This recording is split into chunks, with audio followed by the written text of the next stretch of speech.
to the She Leads podcast. I'm your host, Adrienne Garland, CEO and founder of She Leads Media, a global media company dedicated to the advancement of women leaders and entrepreneurs worldwide. I'm also an adjunct professor at NYU and Rice University, where I teach on the topic of entrepreneurship. I'm a mom to two wonderful young men and married to my best friend from college. Join me each week as I dive into raw conversations with remarkable, uncompromising, and inspirational women entrepreneurs and leaders. My hope is that these conversations and their advice will encourage you to put yourself out there and gain the visibility that you and all women deserve. We're all about stripping away the sugar-coated conversations and moving boldly in the direction of our magnificent dreams. For far too long, women have been conditioned to soften their words, modify their actions, and show up in the world to conform to outdated at best and harmful at worst cultural norms and ideals. Why? To keep those who are outside of the power structures from gaining power, prestige, wealth, and influence. This has prevented women from being recognized and respected as the powerful leaders that we truly are. The She Leads podcast is here to shine the light on all the incredible women, to encourage us to show up, speak up, and showcase the amazing work we do. Speak with confidence about the innovative and transformational thoughts that we have, and celebrate the positive impact that we are making in this world, both personally and professionally. So let's do this. Let's lead.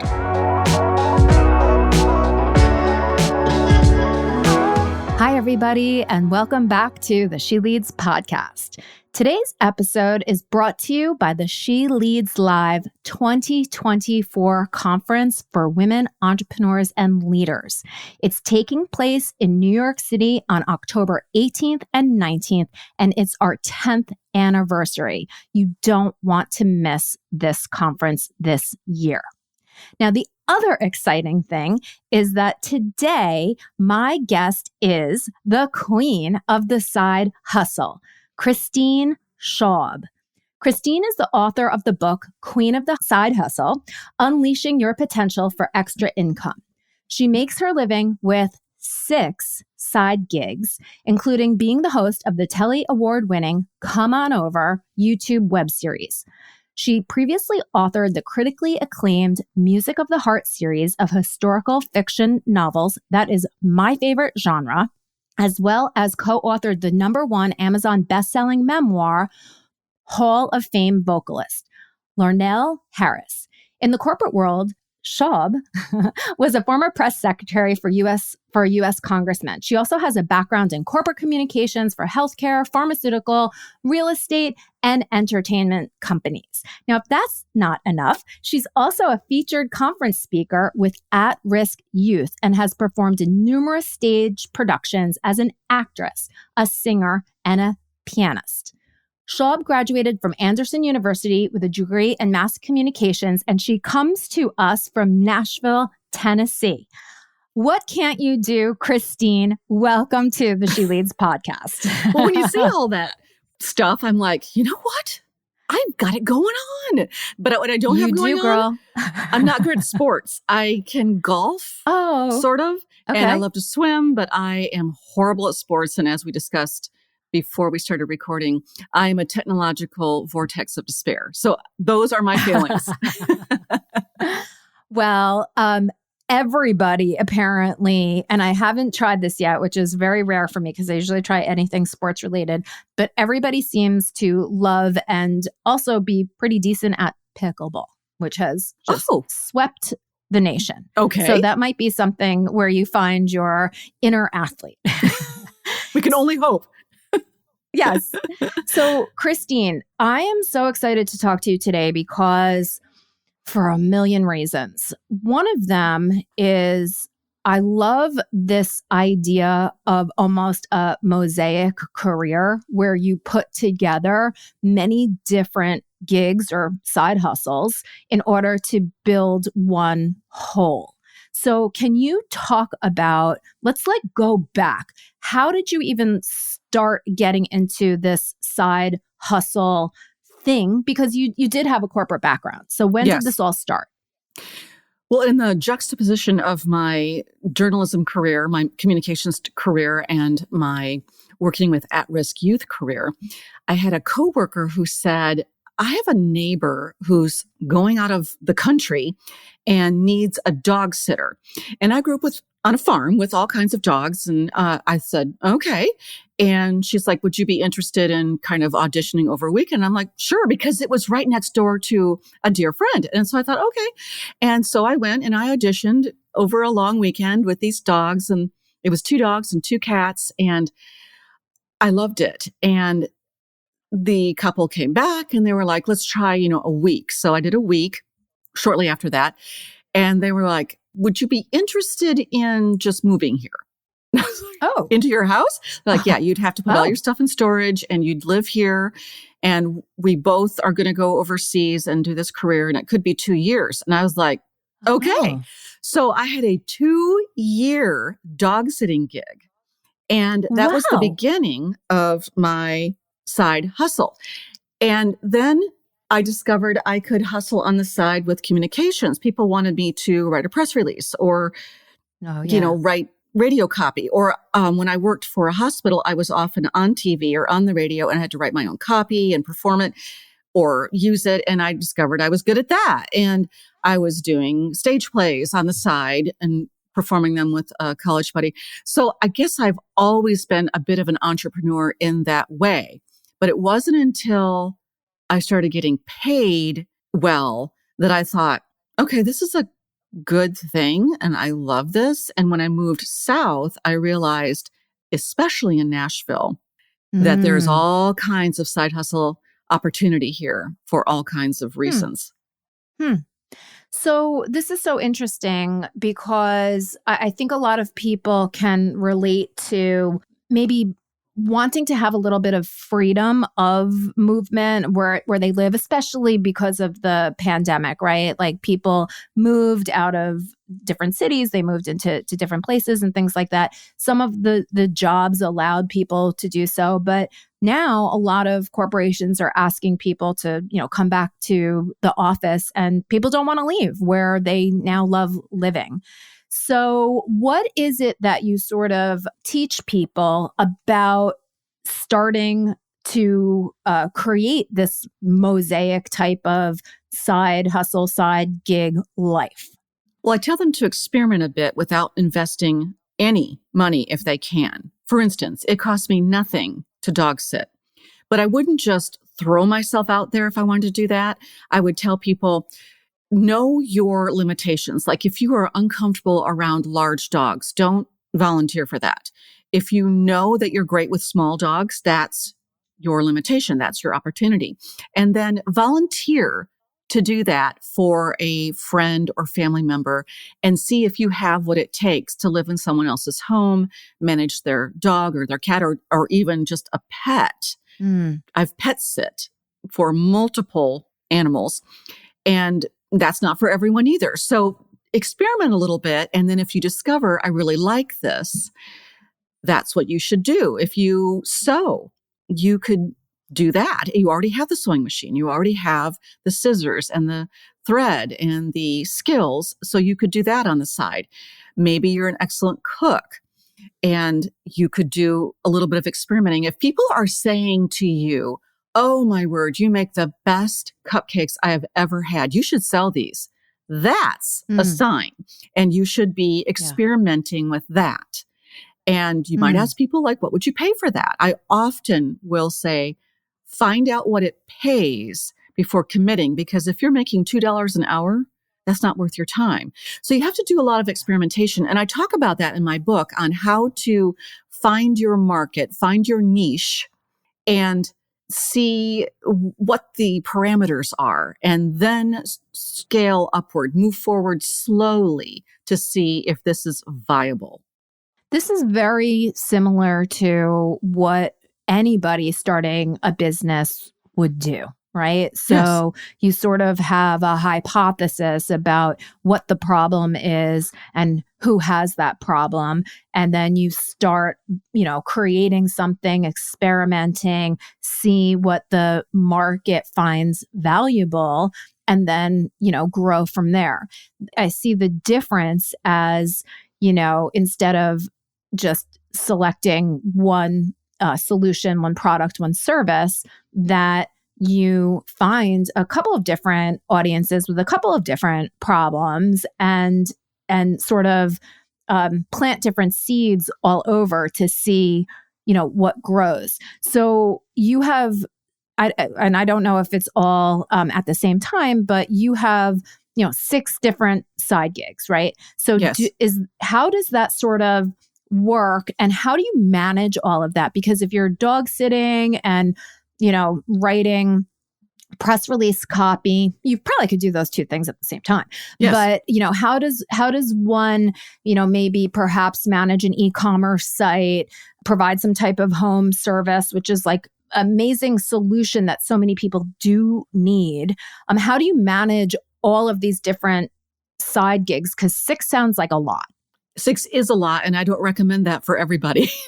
And it kind of organically evolved. I didn't have in my life business plan, hey, let's get 6 side gigs and make them all happen at the same time in the same week, which is very challenging.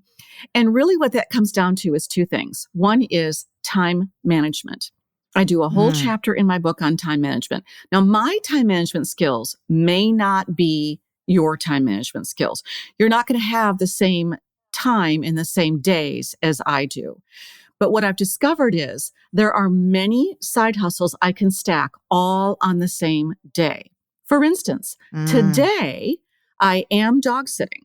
So I'm at someone else's house dog sitting. Okay. Well, it's a pretty easy dog. It's one dog who loves to hang out with me. So while I'm dog sitting, I can also be working on my web series, and that involves all the social media platforms and writing articles for magazines. And that's where the writing comes in. So now I'm doing 3 of my side hustles.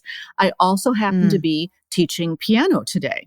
I don't have a lot of students in the summer, and I can stack my students all on one day. So now I'm doing 4 side hustles in one day, but they're not all happening at the same time.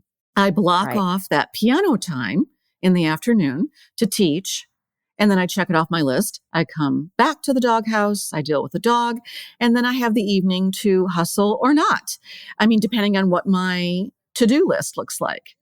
And tomorrow I'm going to meet a gardening client as a 5th hustle.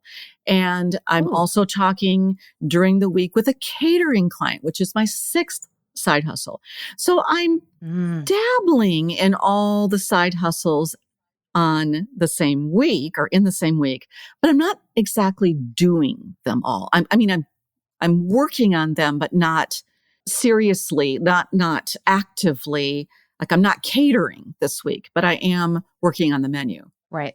It's so funny just listening to you.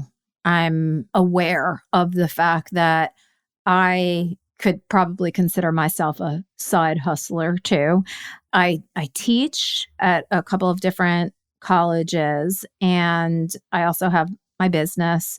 And then I do things, from time to time for people that are just like outside of my normal scope. So I'm going to call myself a side hustler too, although I do have my own business.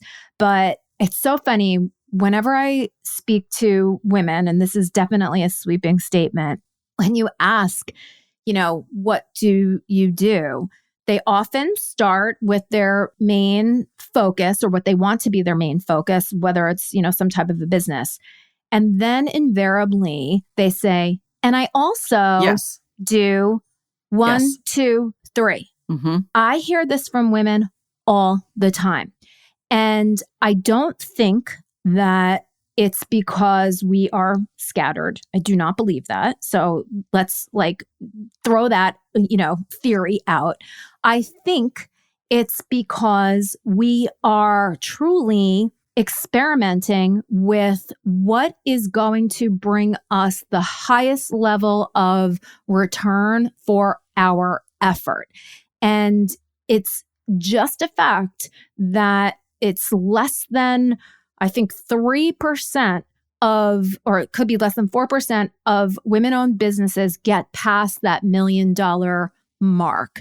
And so we need to almost do these other things to supplement our main business. So when you put these things together, maybe a woman is in totality, getting past the $1 million revenue mark, but she's doing it in a very different way. And I just think that that's an interesting phenomenon.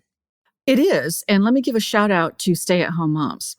Stay-at-home moms are the best multitaskers I have ever met. They are entertainment advocates. They are time schedulers. They are cooks. They are cleaners. They are psychologically, it's like they are psychologists. Emotional support. Yes, they're emotional support. They are the emotional support animal in the house. They probably also have an animal, so they're doing dog care. I mean, they are juggling all the time. And I think women are actually better at that than men because men tend to compartmentalize and women throw it all in one basket. And a woman will be on her way out to the garage to get something out of the freezer for dinner, and she will go ahead and take the trash out while she's doing that. Yes. A man will go out to the freezer and get what they need for dinner. He will never look at the trash, the dishes in the sink, the dishwasher. I'm generalizing here. There probably are men who do, but my man doesn't. He's a one-task person where women are multitasking all the time. I would challenge you to find a woman who will go upstairs without taking laundry with her, or come down the stairs without bringing laundry with her, or cups and bowls and spoons from upstairs. Women are just so good at this. So why not turn that into a money-making opportunity, which I call monetizing your downtime? And women generally don't have a lot of downtime. And when they do, they want to do something like read or relax. But if you're wanting to increase your income, you can monetize that downtime with something you're already doing. So let's say, for example, a woman is a really good ironer. Now, I know this sounds crazy, but my mother is a really good ironer. Right? That's a side hustle. Yeah. I know women who will go into other women's homes who are moms and work in the corporate world, and they do not have time to iron, nor do they want to spend a fortune taking clothes to the dry cleaner to have them ironed. Instead, they have someone come in, it's usually a woman, who irons in their home. They give them a pile of clothes, that woman irons, and then she hangs them up and she goes. Or you can pick up and drop off and charge for that, charge a pickup drop-off fee and iron for somebody. That's a wonderful, helpful service that people don't even think about. And let me tell you, it happens. And it's it's a very good moneymaker. Wow. I love this. I love the concept of monetizing your quote unquote downtime, because we really don't have much downtime. I was just, as you said, women like to relax and read. And I'm thinking, how do I monetize that? Because that would be a lot of fun to be able to read and relax and monetize that. Any ideas? Yes, I do. There are people who read professionally and do book reviews. And you can get paid for that. There are companies out there who will pay you to read advanced copies of books. So they come to you in a galley or not how it's really going to look. And then you read it and you write a review, a professional review. And the more fun you are in that review, the more you're going to get to review things, and you get paid per review. Yeah. So yes, you can monetize that loving to read downtime, but you also have to be a good writer. So you have to be able to combine those two skills.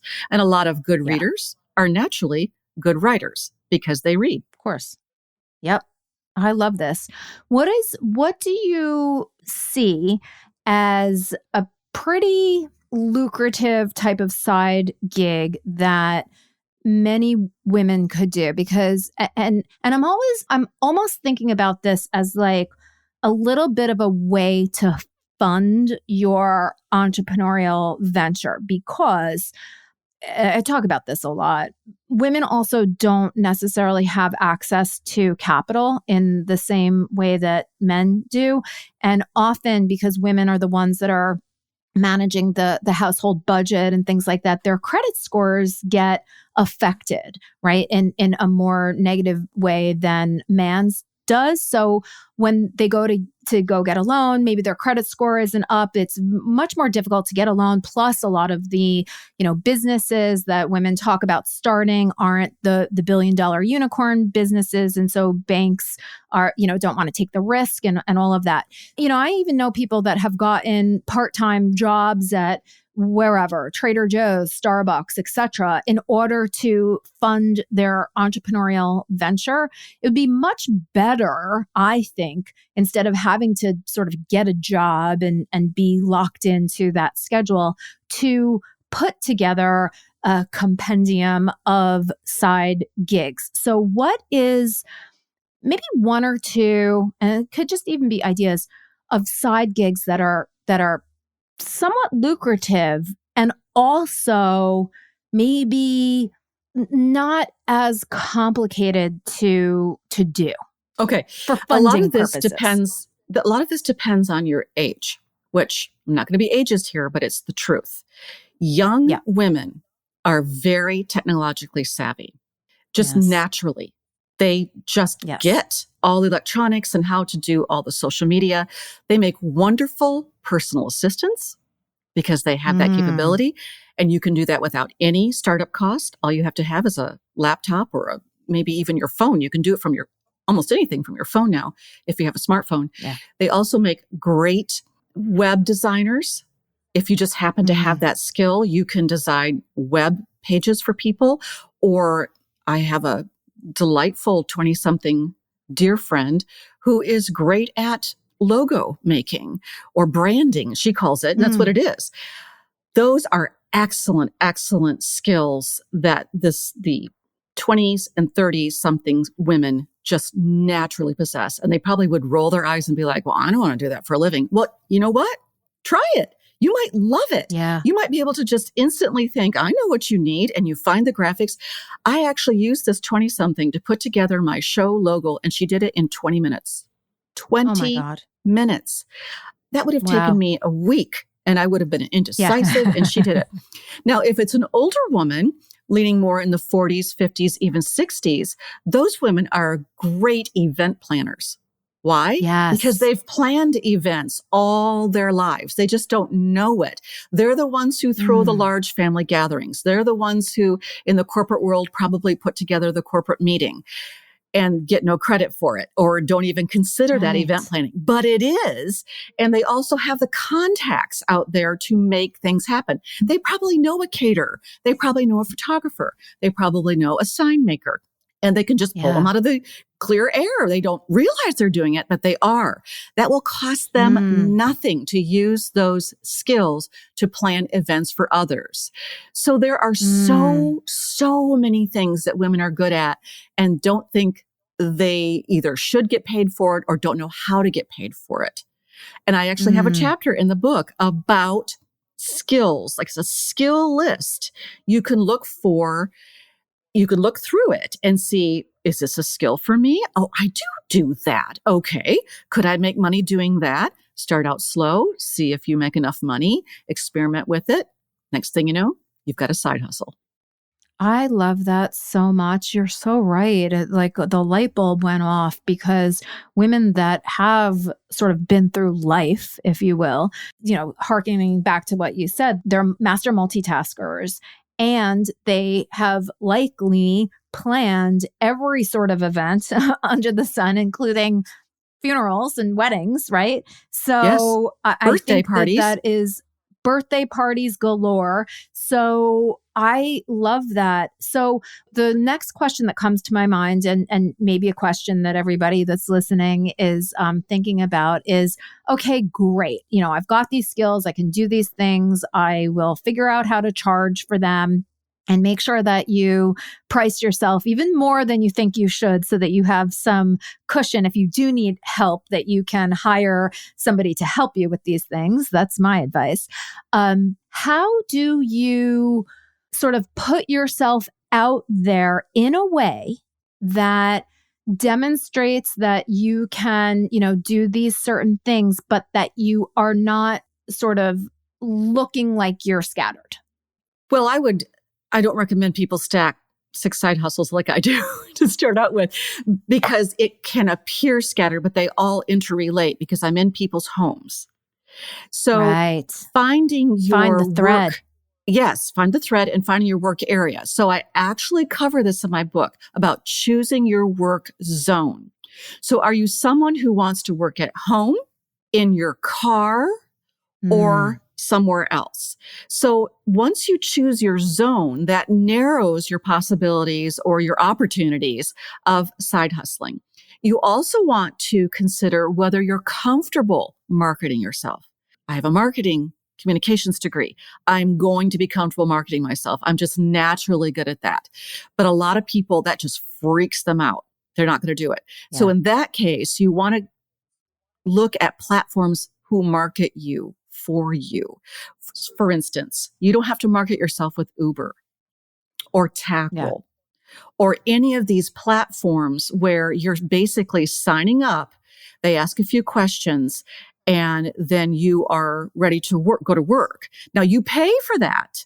You lose part of your earnings because they are marketing you. But if you are wildly uncomfortable marketing yourself, that's the way to go. And that also helps you decide what jobs you want and what jobs you don't want without offending anyone. So it's hard to turn down a catering gig if you really don't like the person, because then it sounds like you really don't like the person. And then that word gets out and you don't want that. You don't want to be called snotty because you wouldn't take on a party, or anything like that. But if you reject an Uber ride, that has nothing to do with you as a person. It has to do with your schedule, probably. Yeah. Or you only sign on to Uber to drive if you're ready to drive or Lyft or whatever ride-hailing service you want to work for. So that's the easy way to do it. The hard way to do it is learning to market yourself. I have a whole chapter on that. So you can start with the easy learning curve, which is how somebody else markets you.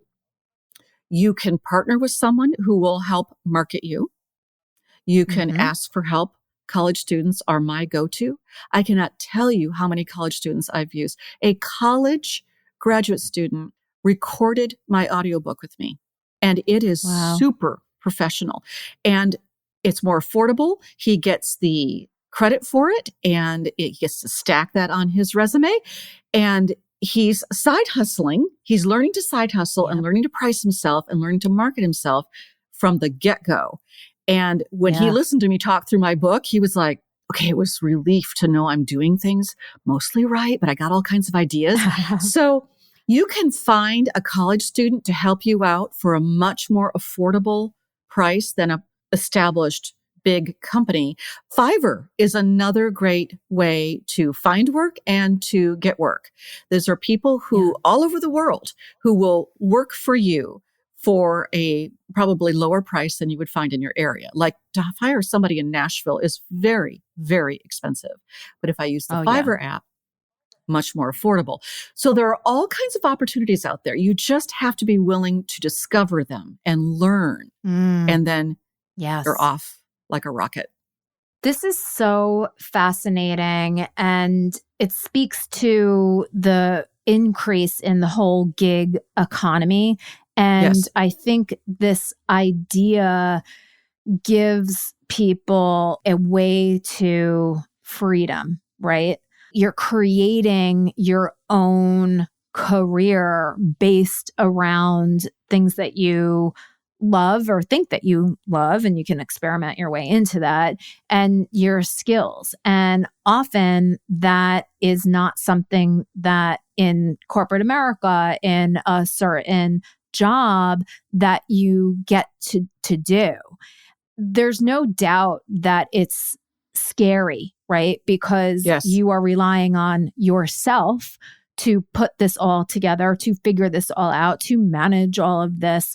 And when you're in this gig economy, you don't necessarily have, insurance benefits or things like that. So what do you recommend for people? Because the way that the whole healthcare system and everything is set up in the United States, it ties you to a job. Otherwise, you have to pay an exorbitant amount of money on a monthly basis in order to get health insurance. So how do you overcome that hurdle? Well, first of all, you are paying an exorbitant amount of money per month for health insurance, even in the corporate world. It is outrageous just for the, quote, privilege of having healthcare and proving it. But here's what I would say about that. It is called a side hustle for a reason. It's because you keep your corporate job and you are hustling and monetizing your downtime. No one should quit their corporate job to experiment with side hustling. Don't do that, listeners. Don't do it. It's very unwise financially and for the benefits. So my first suggestion is keep the corporate job, work the corporate job, and then see if you want to or enjoy side hustling. Now, you may end up in 2 corporate jobs. Like you said, there are people who work for Trader Joe's to finance another part of their life. And by the way, a lot of people side hustle to make their life possible because inflation and the price of goods and all of that has made a regular income too stressful. Not so enough. They are monetizing their downtime in a corporate environment, and that is perfectly fine. But there are lots of other people who are working a second corporate job to finance a dream vacation or a large purchase or putting their kids through private school. There are a multitude of reasons people are working 2 or 3 jobs. And what's so strange that we're having this conversation is our parents did this naturally. Yeah. If they wanted something more, they got a second job. And nobody thought strangely of that. But now it's like, well, are you not making, did you not ask for a raise? It's your fault that you're not making enough. No, it's not. It's not your fault in a lot of ways. Sometimes it is your fault, but a lot of times it's not.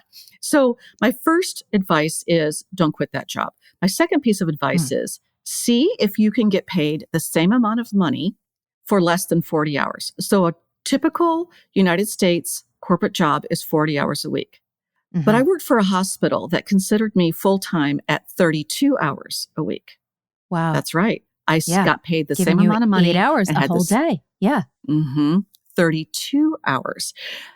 And that other 8 hours, what I did was go to college to get a master's degree.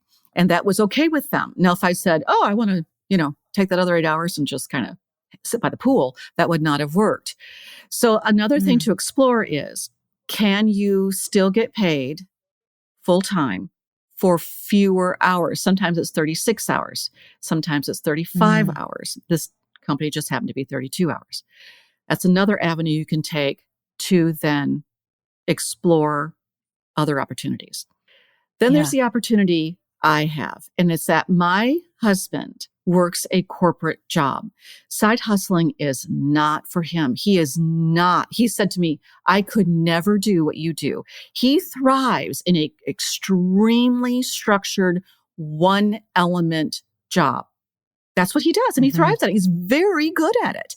So because that's what he does, and he has the corporate benefits, he has the paid vacation, he has the healthcare, he has many things that I don't have as a freelancer. That opens up opportunities for me to then explore side hustles.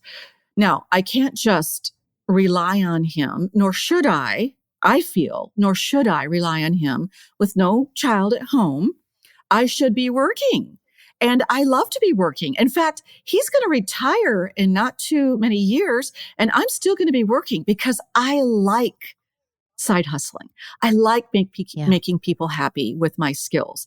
I like the thrill of I could never do this without you when I cater a party in someone's home. This was the best party I ever hosted, that kind of thing. I live for those moments. He will live for golfing whenever he wants to. He's fine with that. But I can do that. So if there's someone in your life, a spouse or a partner who makes your life possible, that's another way. If you're a stay-at-home mom and you have made that decision in your marriage, if you've made the decision that one of you is going to have a corporate job and the other one is going to raise children, then you're already making that work.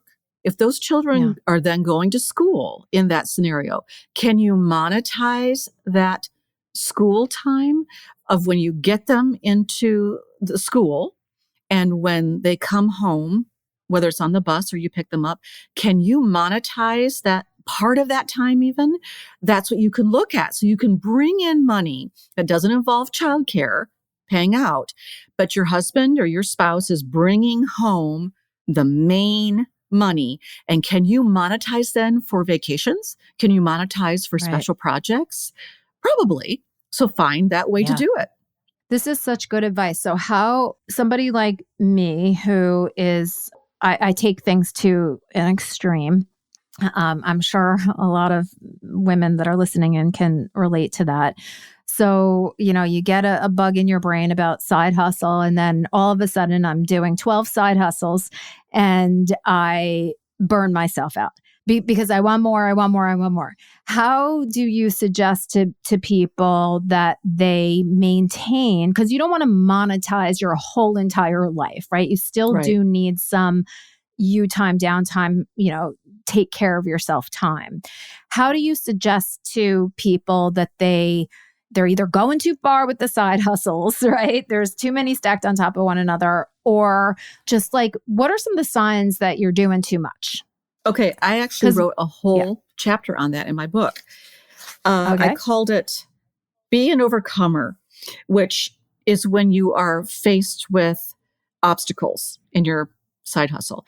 But then right after that, I have a chapter called Let It Go, but please don't sing it.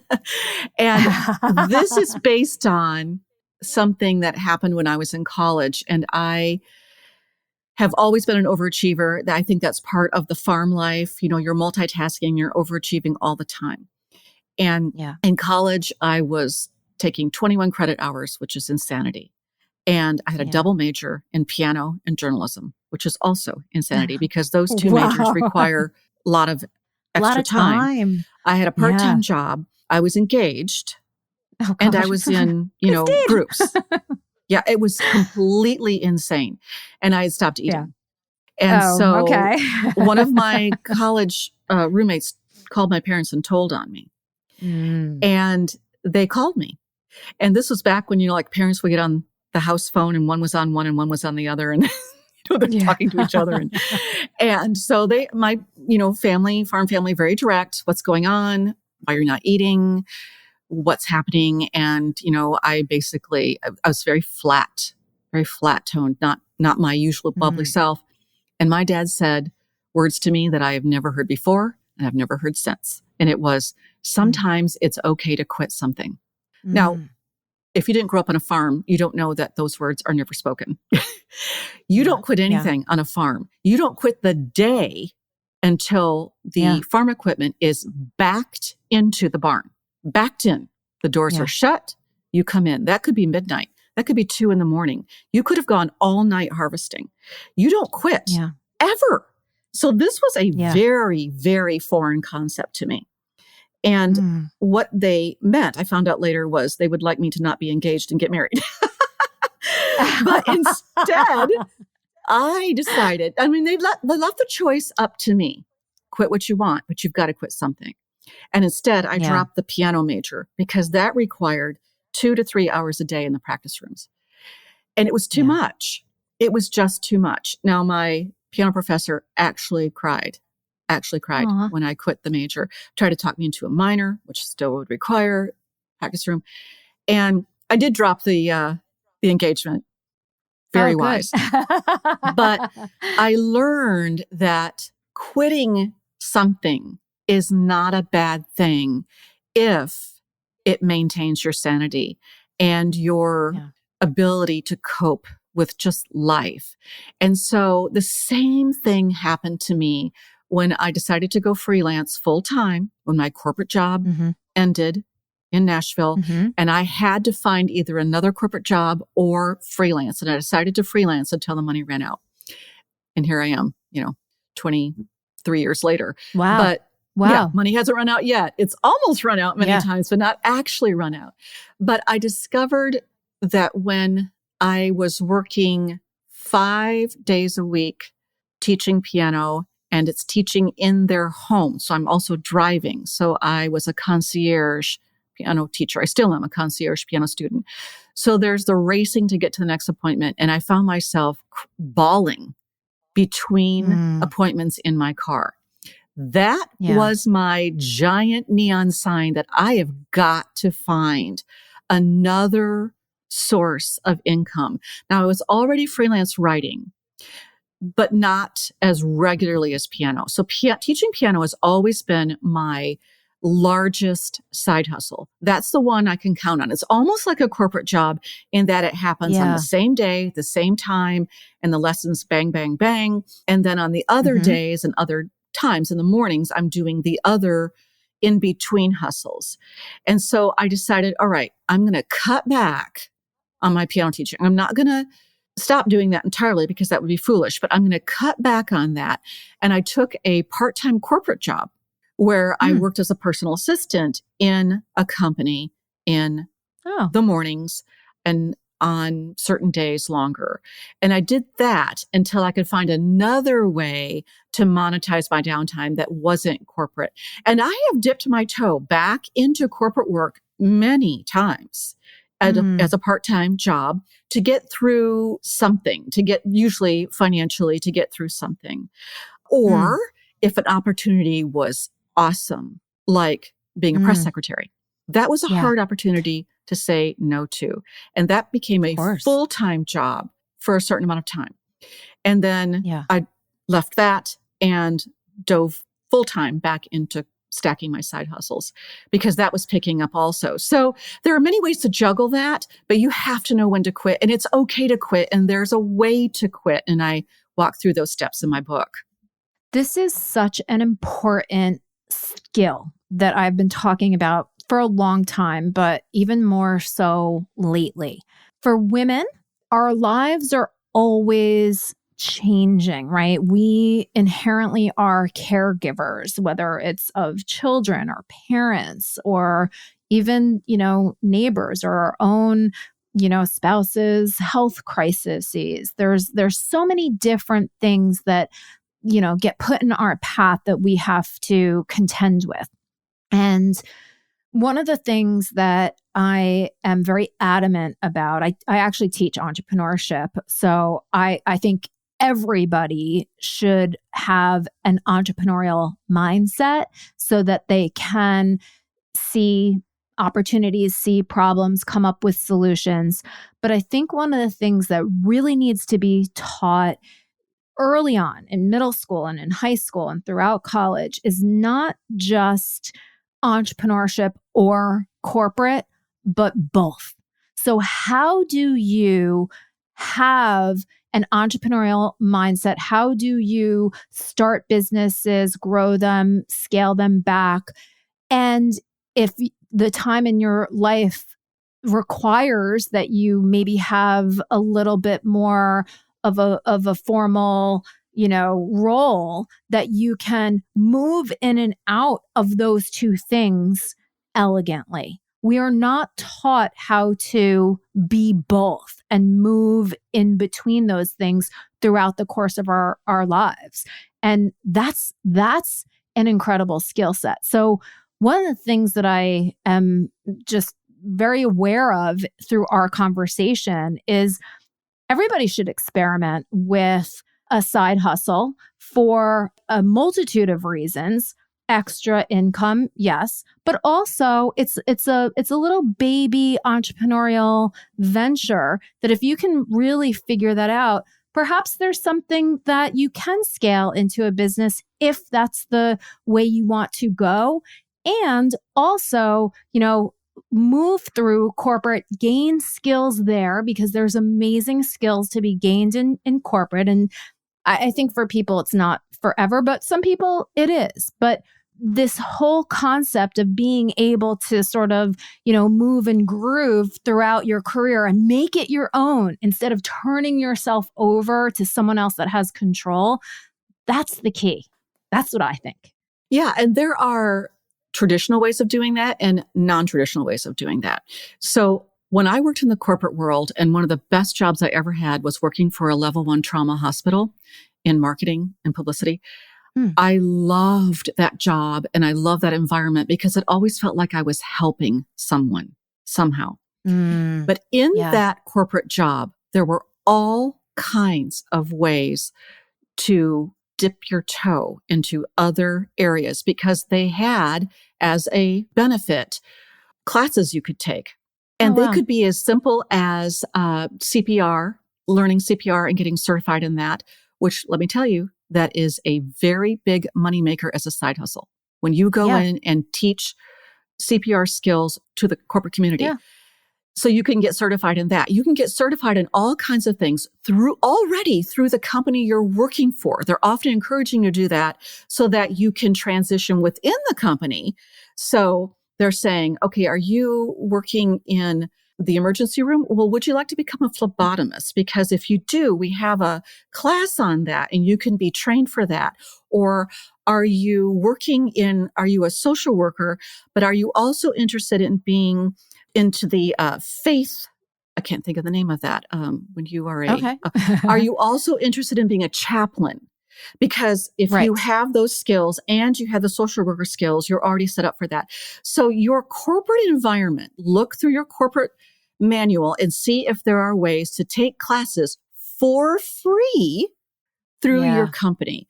Also, there are libraries, local libraries who offer learning opportunities for free where you could experiment. So those are kind of traditional ways. I'm going to say this is non-traditional, but not necessarily. If you volunteer for something you love to do, you are gaining the skills to side hustle. So let's say, for example, you volunteer at a animal shelter, and it could be specific or it could be broad. Like it could be just dogs or just hedgehogs or just a bird sanctuary. Well, as you're volunteering, you will find out pretty quickly, do I have what it takes to do this as a side hustle? If there are only specific things you like to do, probably not. But if you're like to do all of them, probably. Let's say that animal sanctuary you work for makes their own food. And you say, okay, I'll work in the kitchen and I will make the food and it's all natural ingredients and it's, like the farmer's dog type of thing. That's a company that does all natural food. You might think, you know what? I could do this as a side gig. I know how to make this food. That could be my side hustle. So there are ways of experimenting with a side hustle before you ever launch it or put in the capital that you need to do something like that. Because if you're going to sell dog food professionally, you're going to need a professional kitchen to work out of, which involves having the money to either rent the space or develop the space or be certified as a professional kitchen. So you want to see what all's involved in that before you ever just leap into it. And I see a lot of people fail because they think, I'm just going to, take off and do this. And they haven't really talked to the right people and found out the right steps to scale yourself into that. And then I love this. They've broadened too quickly. Scaling is not about opening one store, having it open for 6 months, doing well, and opening 5 stores. That's not scaling. No. That's exploding. No. Scaling is going to the very next level, just inching your way up. And you see so many entrepreneurial businesses fail because someone has told them to explode rather than scale. And I have scaled very gradually. I didn't start with stacking 6 side hustles. I started with 1 or 2. I just keep adding them one by one. I'm kind of at my limit with 6. I think anybody would be at their limit with 6. But I'm not opposed to dropping one. Yeah, if it makes sense strategically. Right. So let me ask you this just to wrap up here. So you have given such amazing examples and thank you so much for that. And as you're talking, I'm thinking to myself, gosh, how can people connect with you if they have specific questions? So, of course, we want everybody to read your book. So we'll include that in the show notes.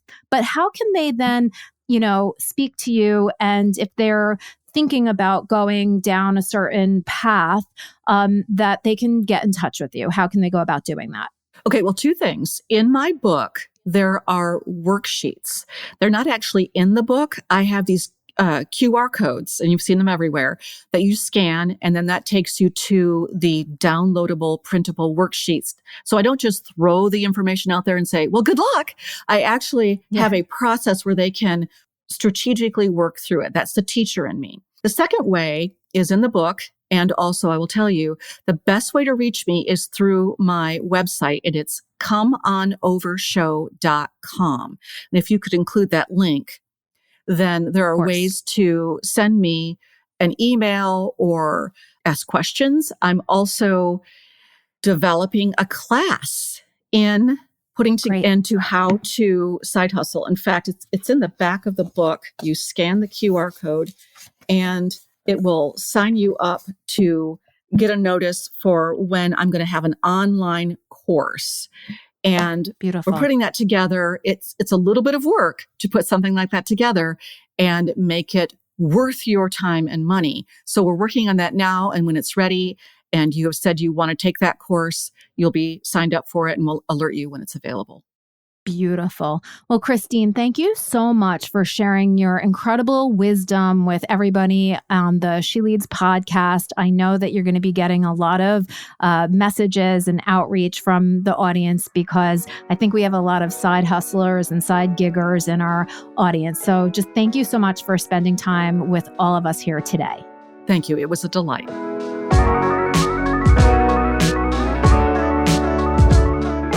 This and all of our episodes are brought to you by the She Leads Podcast Network, the podcast network for women, by women. Thanks so much for listening to the She Leads Podcast. If you enjoyed this episode and you'd like to help support us, please share it with others, make a personalized post about what you took away on social media, and please leave us a rating and review on Apple Podcasts. This helps our guests and our show to continue to gain visibility and traction. To learn more about how She Leads Media helps women to gain visibility, you can follow us on Instagram at She Leads Media, or you can head on over to sheleadsmedia.com. If you'd like to network with me and other amazing women, don't forget to join us each year for the She Leads Live conference. Thanks again, and we'll see you soon.